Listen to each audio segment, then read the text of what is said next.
बिस्मिल्लाहिर्रहमानिर्रहीम।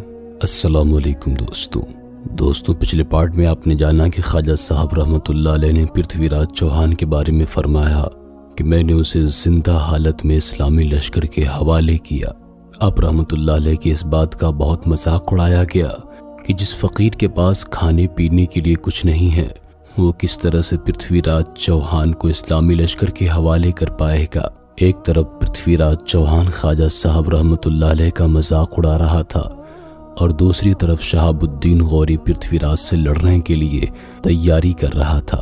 कहते हैं कि इससे पहले शहाबुद्दीन गौरी को कई बार पृथ्वीराज चौहान ने हरा करके हिंदुस्तान से भगा दिया था और 587 हिजरी में शहाबुद्दीन गौरी तो पृथ्वीराज चौहान से बहुत बुरा हारा था। उसके पास चूंकि फौज सादा नहीं थी इसलिए अफगानों की मुख्तसर सी फौज राजपूतों की अलगार को रोक न सकी। यहाँ तक कि मुसलमान सिपह सालार भी शदीद जख्मी हो गया था।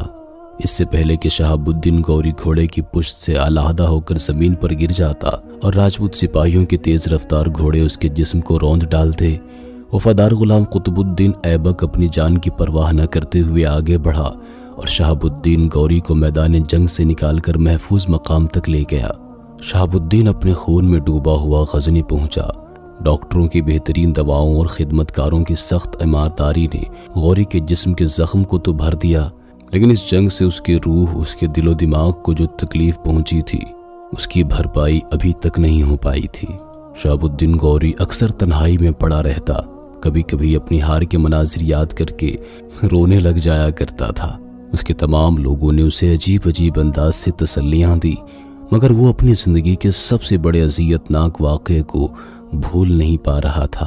खुशी के कई मौसम आए और गुजर गए, मगर शहाबुद्दीन गौरी ने किसी तकरीब में शिरकत न की। हद तो ये कि जिस लिबास में उसने जंग की थी उसने उस कपड़े को भी अपने जिस्म से नहीं उतारा। खुद उसके बड़े भाई रियाजुद्दीन गौरी ने भी कई बार समझाया, मगर वो हर मर्तबा यही कहता रहा कि मैं इस खून रंग कुबा को उस वक्त तक अपने जिस्म से अलग नहीं कर सकता जब तक पृथ्वीराज चौहान अपनी बेड़ियों में जकड़ा हुआ मेरे सामने हाजिर नहीं हो जाता। अगर गर्दिश तकदीर के बायस ऐसा न हो सका तो फिर यही लिबास मेरा कफन बन जाएगा। कुछ लोगों ने इस वाक़े को शहाबुद्दीन गौरी की जज्बातियत से ताबीर किया है, लेकिन इज़्ज़तदार इंसानों के जीने की अदा ऐसी ही निराली होती है कि आम लोगों को उन रिवायतों पर यकीन भी नहीं आता।